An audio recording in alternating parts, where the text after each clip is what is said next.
श्री शिवाय नमस्तु भयम। दोस्तों, जैसा कि आप सभी लोग जानते हैं कि 22 मार्च 2026 यानी रविवार को पड़ रही है चैत्र महीने की नवरात्रि चतुर्थी तिथि, जो बहुत ही खास है। और दोस्तों, ये वो तिथि है जो कि चैत्र महीने में रविवार को पड़ रही है।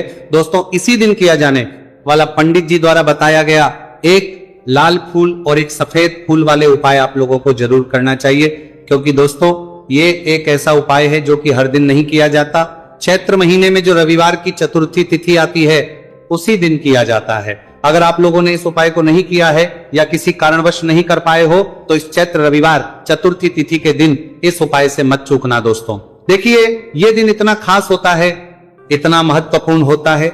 देखा गया है कभी कभी बड़े बड़े पूजा पाठ अनुष्ठान से जो मनोकामना पूर्ण नहीं होती है, वह चैत्र रविवार के दिन एक छोटे से करने से ही आपकी मनोकामना पूर्ण हो जाती है। और बहुत सारे लोगों ने इस उपाय को किया भी है और उनको इस उपाय को करने का फल भी जरूर मिला है। अगर आप लोग भी इस उपाय को इस रविवार के दिन करना चाहते हैं तो आप इस उपाय को पहले अच्छे से समझ लेना, सुन लेना, उसके बाद करना।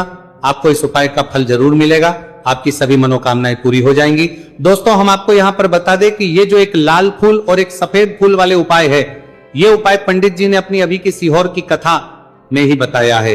उपाय को करने से आपके घर में चाहे किसी भी प्रकार की दुहक और समस्या क्यों ना चल रही हो, आपको उसका कारण भी नहीं पता है कि भाई ये समस्या किस कारण से चल रही है। उसका कुछ भी कारण हो सकता है, जैसे पितृदोष हो सकता है, कालसर्प दोष हो सकता है, या किसी भी तरह का मंगल दोष भी हो सकता है, और भी बहुत तरह के दोष होते हैं, कुछ भी हो सकता है।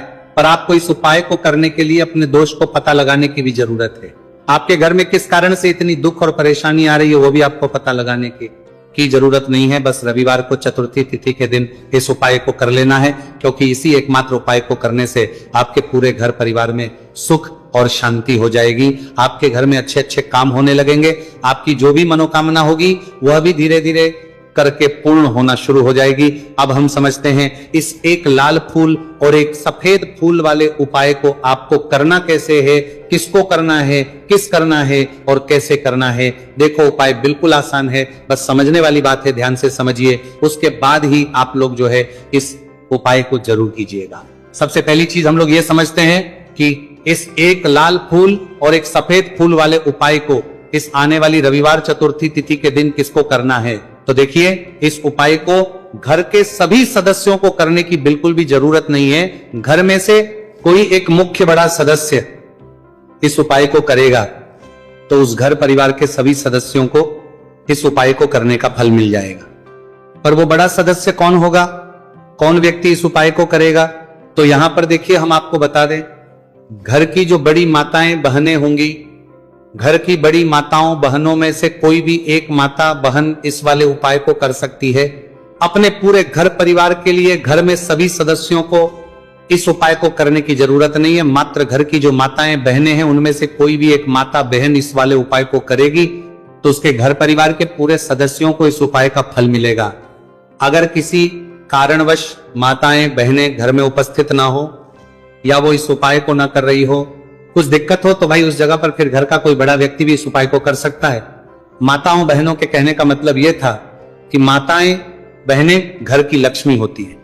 जब घर की लक्ष्मी कोई उपाय करती है तो निश्चित ही भगवान शिव जी जल्दी प्रसन्न होते हैं और उपाय का फल में बहुत जल्दी और बहुत बड़ा करके भी यहां पर देते हैं।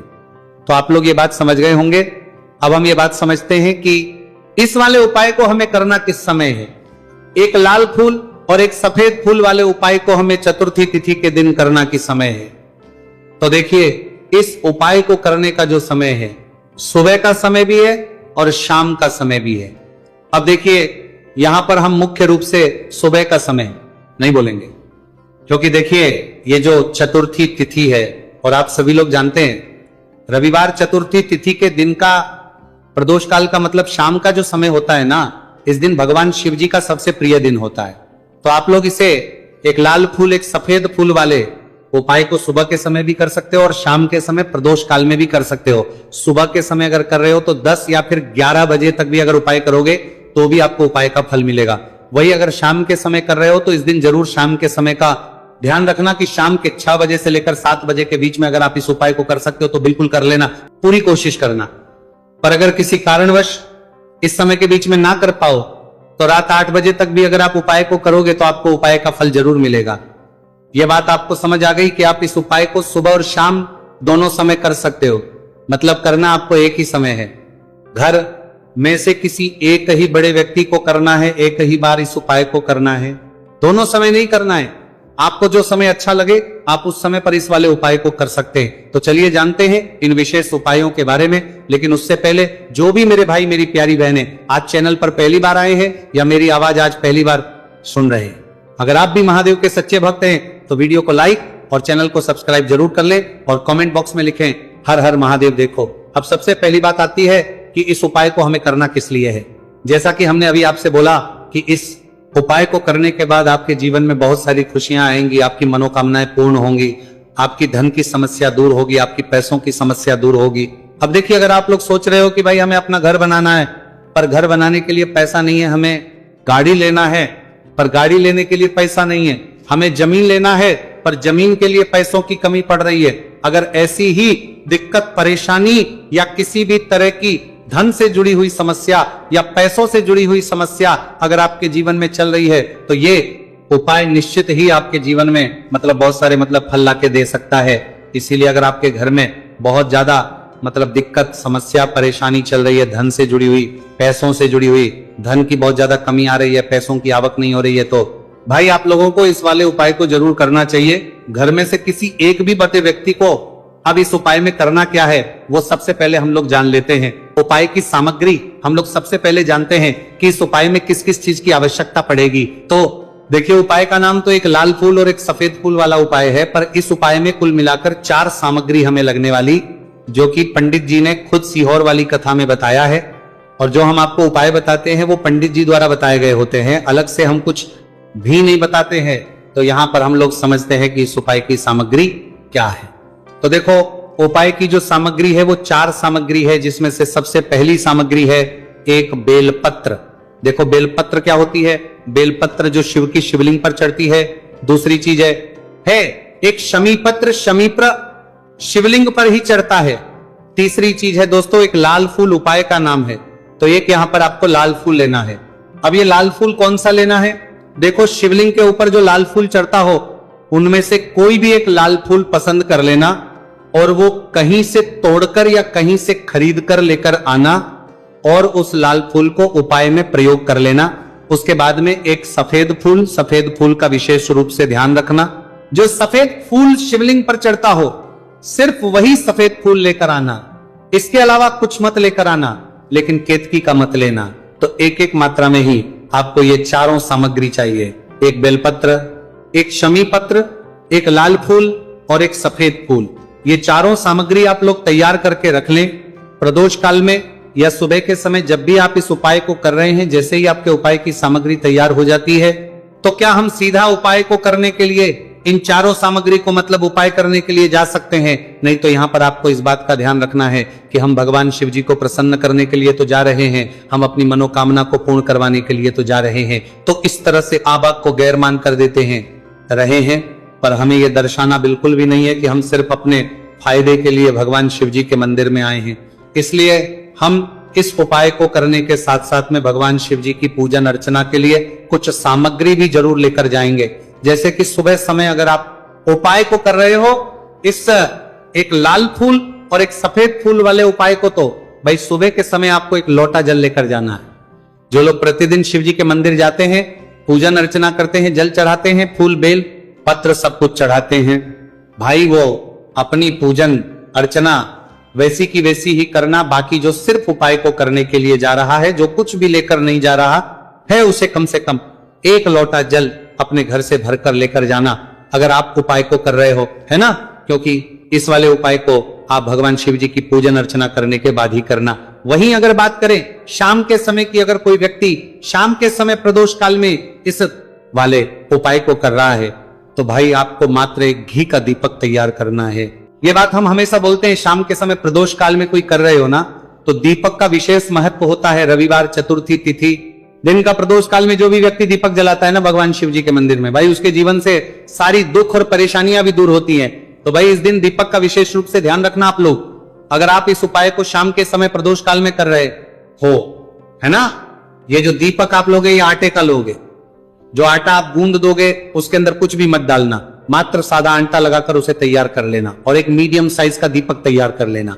दीपक ना ज्यादा छोटा हो ना ज्यादा बड़ा हो, है ना। उसके बाद में दीपक आपका तैयार हो जाए तो इसके अंदर जो बत्ती रखोगे वो गोल बत्ती रखोगे। देखो गोल बत्ती भी दो तरह की होगी, एक बाजार की और एक घर वाली। तो कोशिश करना अपने घर में जो रुई रखी हुई है उस रुई से आप लोग एक गोल बत्ती अपने ही हाथों से बनाओ, उपाय का फल अच्छा मिलता है। भगवान शिव जी जल्दी प्रसन्न होते हैं। जब हम किसी भी उपाय को अपने हाथों से परिश्रम करके तैयार करते हैं तो आपको उस दीपक के अंदर एक गोल बत्ती रख देनी है। इसके अंदर जो चीज आप लोग डालोगे वो डालोगे शुद्ध देसी गाय का घी। इस बात का विशेष रूप से ध्यान रखना, शुद्ध देसी गाय का घी ही डालना है, तेल वगैरह नहीं। आज के दिन तो मत डालना, रविवार चतुर्थी तिथि के दिन, क्योंकि भगवान शिव जी का सबसे प्रिय दिन और प्रिय समय पर हम लोग इस वाले उपाय को कर रहे हैं। तो थोड़ा सा शुद्ध गाय का घी इतना डालना कि वो दीपक कुछ समय तक चल सके। ना बाजार वाला मिलावटी घी डालना, ना भैंस का घी डालना, शुद्ध देसी गाय का घी। आपको ढूंढने में थोड़ी मतलब मेहनत लगेगी और महंगा भी मिलेगा, पर गाय के घी से भगवान शिव जी प्रसन्न होते हैं और उसी शुद्ध देसी गाय के घी से घर में बरकत भी बनी रहती है और हमारे घर में सुख शांति भी बनी रहती है। इसलिए इस शुद्ध देसी गाय का घी अपने घर में हमेशा रखा करो। वो भगवान शिव जी के कार्यों में भी उपयोग में आता है और उपायों में भी हम लोग प्रयोग कर सकते हैं। तो यहाँ पर आपकी सारी तैयारियां हो चुकी है। उपाय को करते समय शुद्धता का विशेष रूप से ध्यान रखिएगा। सुबह कर रहे हो तो भाई सुबह तो आपको स्नान करना ही करना है। बाकी शाम को कर रहे हो तो शाम को मात्र हाथ मुंह धोकर भी आप लोग इस वाले उपाय को कर सकते हो, कोई दिक्कत वाली बात नहीं है भाई। उपाय की पूरी सामग्री तैयार कर और पूजन सामग्री लेकर आपको भगवान शिव जी के मंदिर पहुंचना है, जो आपके घर के पास में हो, जहां पर शिवलिंग विराजित हो, शिवालय हो, वहां पर आप लोगों को पहुंचना है। और जैसे ही आप भगवान शिव जी के मंदिर में पहुंचते हो वहां जाकर ही उपाय शुरू नहीं करना है। पहले आपको भगवान शिव जी की पूजन अर्चना करना है। पूजन अर्चना कैसे करोगे? सुबह के समय गए हो तो एक लोटा जल वगैरह जो भी पूजन सामग्री लेकर गए हो उससे पहले पूजन सामग्री आप लोग मतलब पूजन भगवान शिव जी की कर लो। जो व्यक्ति सिर्फ एक लोटा जल लेकर गए हैं वो शिव जी के शिवलिंग पर मात्र एक लोटा जल एक धारा से धीरे धीरे करके चढ़ा लो। अपनी पूजन अर्चना आप लोग जो है पूरी कर लो पहले। उसी के बाद अगर आप शाम के समय कर रहे हो तो पहले जाकर बैठना है भगवान शिव जी के शिवलिंग के पास में। आप जो दीपक तैयार करके लेकर आए हो उस दीपक को पहले जलाना है। ये जो दीपक आप लोग जलाओगे ना, ये किसी और की माचिस से मत जला, अपनी ही माचिस अपने ही घर से लेकर आना और इस दीपक को अपने ही माचिस से जलाना। अगर आपने मंदिर की माचिस या किसी और की माचिस ले ली, इस उपाय को करने में इस उपाय का फल उस व्यक्ति को भी बहुत मिल जाएगा। इस बात का ध्यान रखना। अपने घर से अपनी ही माचिस लेकर जाना और इस दीपक को जलाना। दीपक को जलाने के बाद भगवान शिव जी की शिवलिंग के पास में रख देना। शिवलिंग के इतना पास में मत रखना कि शिव जी को आंच लगे, थोड़ी सी दूरी बनाकर ही जो है इस दीपक को शिवलिंग के पास में आप लोग रख दीजिएगा। अब जैसे ही आपकी पूजन अर्चना हो जाती है, भगवान शिव जी के शिवलिंग के सामने या आसपास कहीं पर भी बैठ जाइए उपाय को करने के लिए। और उपाय को करने से पहले आप लोग अपनी वो चारों पूजन सामग्री निकाल लीजिए। उपाय की जो सामग्री है वो निकाल लीजिए और भगवान शिव जी के शिवलिंग के ऊपर एक माता अशोक सुंदरी जी का स्थान देख लीजिए। माता अशोक सुंदरी जी का जो स्थान होता है वो जलाधारी के ऊपर होता है, जलाधारी के बिल्कुल बीचों बीच में होता है। आप लोगों ने देखा भी होगा शिवलिंग की जलाधारी होती है। जलाधारी के बिल्कुल बीचों बीच का जो स्थान होगा वो माता अशोक सुंदरी जी का स्थान होगा, क्योंकि यहीं पर हमें ये जो है उपाय को करना है सबसे पहली चीज। अब हम उपाय को करना शुरू करते हैं। आप सबसे पहले अपनी एक बेलपत्र उठा लो। एक बेलपत्र को आपको माता अशोक सुंदरी जी वाले स्थान पर सबसे पहले समर्पित करना है। बेलपत्र की डंडी का मुख होगा जलाधारी की तरफ, जहां से जल बहता है और नीचे गिरता है, और बीच वाली बड़ी पत्ती का मुख मतलब शिवलिंग की तरफ होगा। इस तरीके से आपको इस बेलपत्र को माता अशोक सुंदरी जी वाले स्थान पर समर्पित कर देना है। उसके बाद में अपनी एक शमी पत्र उठा लो जो आप उपाय के लिए लेकर आए हुए हो। शमी पत्र को उठाकर शमी पत्र की भी जो डंडी का भाग होगा वो जल की तरफ करके, जहां से जल बहता है नीचे गिरता है उस तरफ करके, और पत्ती वाला भाग शिवलिंग की तरफ करके इस शमी पत्र को भी उस बेल पत्र के ऊपर आपको समर्पित कर देना है। समर्पित करने के बाद अब आप ले लो अपना एक लाल फूल जो आप उपाय को करने के लिए लेकर आए हुए हो। इस लाल फूल का जो खिला हुआ भाग होगा, चाहे वो गुलाब का फूल हो, चाहे कोई सा फूल जो शिवलिंग पर चढ़ता हो, भाई उस फूल का जो खिला हुआ भाग होगा वो शिवलिंग की तरफ होगा। बाकी जो पीछे का भाग होगा फूल का, वो जलाधारी की तरफ, जहां से जल बहता है नीचे गिरता है उस तरफ होगा। और आखिरी में आपका जो एक सफेद फूल बचा हुआ है, इस सफेद फूल को भी आपको लेना है और सफेद फूल का जो खिला हुआ भाग होगा वो शिवलिंग की तरफ होगा। जहां पर शिवलिंग रखा हुआ है ये उस तरफ होगा और डंडी का भाग जलाधारी के पीछे की तरफ हो जाएगा। मतलब जो जहां से जल बहता है और नीचे गिरता है, जब आप एक बेलपत्र, एक शमी पत्र और एक लाल फूल, एक सफेद फूल चढ़ा रहे हो, तो उस समय आप लोगों को कांता भगवान या कांता चक्र का नाम लेते हुए ही जो है इस उपाय को करना है और भगवान शिवजी और नारायण जी का स्मरण करते हुए ही इस उपाय को आपको करना है।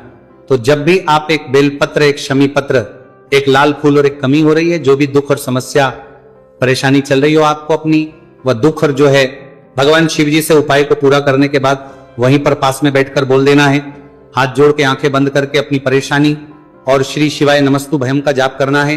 दोस्तों, आज हमने इस वीडियो में कुछ उपाय बताए हैं जो आपको करने हैं। अगर आपको वीडियो अच्छी लगी हो तो वीडियो को 1 लाइक और चैनल को सब्सक्राइब जरूर करें। हर हर महादेव।